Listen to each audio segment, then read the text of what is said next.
आज का दिन बनारस के गंगा घाट पे कुछ अलग था। गंगा की लहर वैसे ही थी, घाट का शोर भी वैसा ही था, मगर वहाँ एक तस्वीर थी जो आम नहीं थी। यूथ कांग्रेस के कार्यकर्ता जमा थे, हाथों में बैनर थे, प्ले कार्ड थे और उन प्ले कार्ड पे एक चेहरा था, राहुल गांधी का। मगर किस रूप में?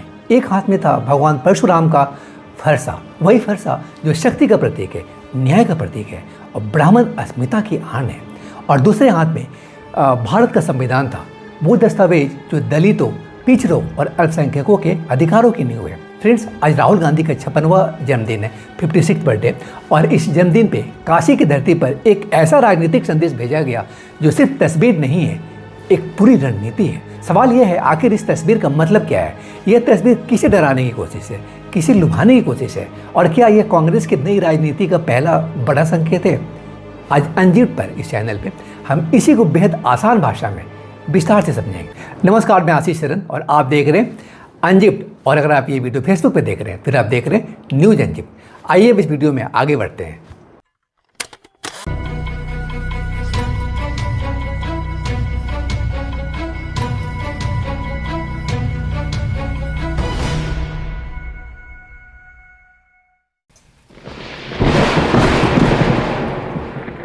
यह महज संजोग नहीं है। बनारस यानी वाराणसी प्रधानमंत्री नरेंद्र मोदी का संसदीय क्षेत्र, यह वही शहर है जहां से बीजेपी ने 2014, 19 और 2024 में भारी बहुमत से जीत हासिल की। यह शहर हिंदुत्व की राजनीति का गढ़ माना जाता है। तो जब कांग्रेस अपने नेता का जन्मदिन काशी के गंगा घाट में मनाती है, और वो भी भगवान परशुराम के प्रतीक के साथ, तो यह साफ है कि निशाना कहाँ है। संदेश सीधा है, हम भी यहाँ हैं और हम डरे नहीं हैं।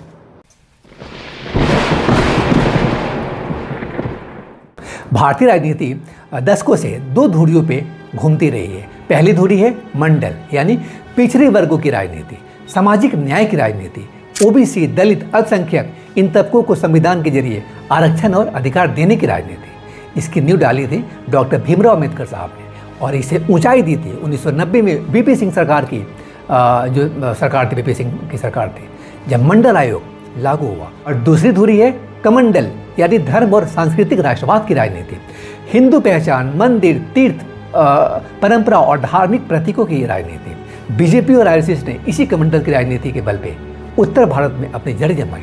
अब तक की कहानी यह थी फ्रेंड्स कि इन दोनों को एक साथ नहीं रखा जा सकता। जो मंडल की बात करे वो कमंडल को नहीं साध सकता, और जो कमंडल की बात करे वो मंडल को नहीं साध सकता। मगर आज की यह तस्वीर यही पूछ रही है, क्या दोनों एक साथ हो सकते हैं? फ्रेंड्स, इस तस्वीर के जो दो प्रतीक हैं, उसका बहुत गहरा राजनीतिक अर्थ है। पहला प्रतीक जो फरसा है, फरसा यहाँ कमंडल का प्रतीक है। भगवान परशुराम को हिंदू पौराणिक कथाओं में क्षत्रिय संहारक और ब्राह्मण अस्मिता के रक्षक के रूप में जाना जाता है। उनका फरसा सिर्फ हथियार नहीं, वह न्याय की शक्ति का प्रतीक है। राहुल गांधी के हाथ में यह फरसा देकर यूथ कांग्रेस एक बहुत स्पष्ट संदेश दे रही है, खासकर ब्राह्मण समाज को और व्यापक अर्थ में सभी सवर्ण जातियों को। क्या कि कांग्रेस आपके सांस्कृतिक प्रतीकों का सम्मान करती है। हम आपको डराने नहीं आए, हम आपके साथ हैं। दूसरा प्रतीक संविधान यानी मंडल का प्रतीक। फ्रेंड्स, ये संविधान दलितों, पिछड़ों और अल्पसंख्यकों के लिए वो कवच है जिसने उन्हें सदियों के शोषण से बाहर निकलने का रास्ता दिया। राहुल गांधी पिछले कई वर्षों से संविधान को अपनी राजनीति का केंद्र बनाते आए हैं, चाहे वो भारत जोड़ो यात्रा हो या संसद में उनके भाषण। संविधान उनके हाथ में होना मतलब हम आरक्षण के साथ हैं, सामाजिक न्याय के साथ हैं, अम्बेडकर की विरासत के साथ हैं। और इन दोनों को एक ही तस्वीर में जोड़ना, यह है इस पोस्टर की, जो पोस्टर है उस पोस्टर की असली ताकत।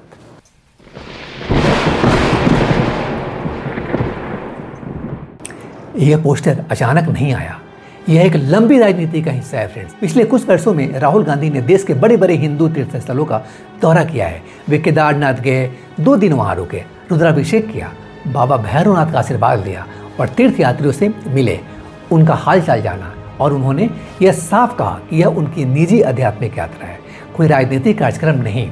राजनीतिक विश्लेषकों का मानना है फ्रेंड्स कि राहुल गांधी अक्सर विभिन्न राज्यों में प्रमुख धार्मिक और पवित्र स्थलों तक पहुंचने का प्रयास करते रहते हैं।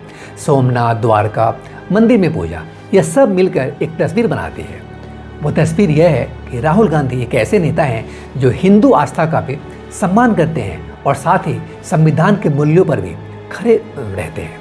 फ्रेंड्स, बीजेपी का अक्सर यह आरोप लगता रहा है कि वह हिंदू धर्म को राजनीति का हथियार बनाती है, तो कांग्रेस की यह कोशिश है कि वह हिंदुत्व को धर्म और राजनीति के बीच की लकीर पर चलकर साधे, वो भी बिना अपनी मूल पहचान खोए।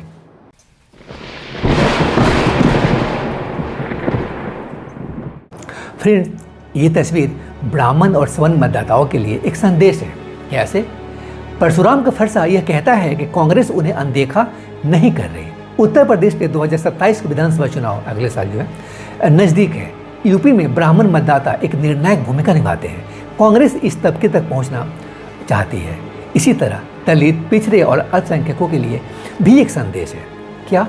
कि संविधान की किताब यह कहती है कि हमारी प्रतिबद्धता वही है, वही प्रतिबद्धता जहां हमेशा थी। अंबेडकर हमारे हैं, आरक्षण सुरक्षित है, सामाजिक न्याय हमारा एजेंडा है।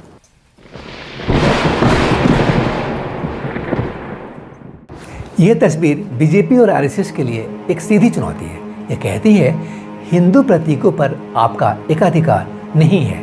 परशुराम सिर्फ आपके नहीं है, काशी सिर्फ आपकी नहीं है।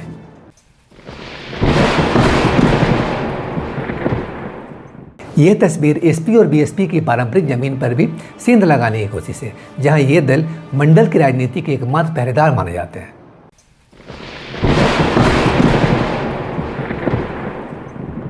यह सवाल जरूरी है। भारतीय राजनीति का इतिहास बताता है कि मंडल और कमंडल को एक साथ साधना बेहद मुश्किल है। जो जितना एक तरफ झुकता है, दूसरी तरफ का वोट उतना ही खिसकता चला जाता है। जब राहुल गांधी केदारनाथ जाते हैं तो उनके कुछ मुस्लिम और दलित समर्थक असहज हो जाते हैं। जब वे संविधान उठाते हैं तो कुछ स्वर्ण वर्ग उन्हें एंटी हिंदू या अपीजमेंट की राजनीति करने वाला मानता है।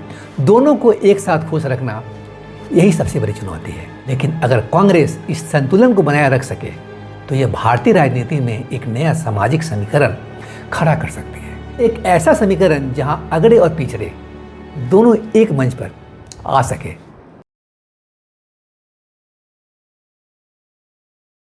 तो फ्रेंड्स, आज बनारस के घाट पर जो तस्वीर दिखी वो सिर्फ एक पोस्टर नहीं थी, वो एक राजनीतिक घोषणा पत्र था। एक हाथ में फरसा यानी हम आस्था का सम्मान करते हैं, दूसरे हाथ में संविधान यानी हम अधिकारों की रक्षा करते हैं। कांग्रेस की कोशिश है कि वो राहुल गांधी की छवि को एक नई परिभाषा दे, न सिर्फ एंटी बीजेपी नेता बल्कि एक ऐसा नेता जो हर भारतीय की भाषा बोल सके। क्या यह कोशिश सफल होगी? यह तो आने वाला वक्त बताएगा, खासकर 2027 के उत्तर प्रदेश चुनाव में। लेकिन एक बात तय है, भारतीय राजनीति में मंडल और कमंडल का नया खेल शुरू हो चुका है और इस खेल की पहली चाल आज काशी के गंगा घाट पे चली गई। आप देख रहे थे अनजिप्ट, और अगर आप फेसबुक पे हैं तो फिर आप देख रहे थे न्यूज अनजिप्ट। मिलते हैं फिर अगले वीडियो में किसी और स्टोरी को अनजिप करते हुए बेहद आसान भाषा में और विस्तार से। Stay informed, stay updated. Thank you.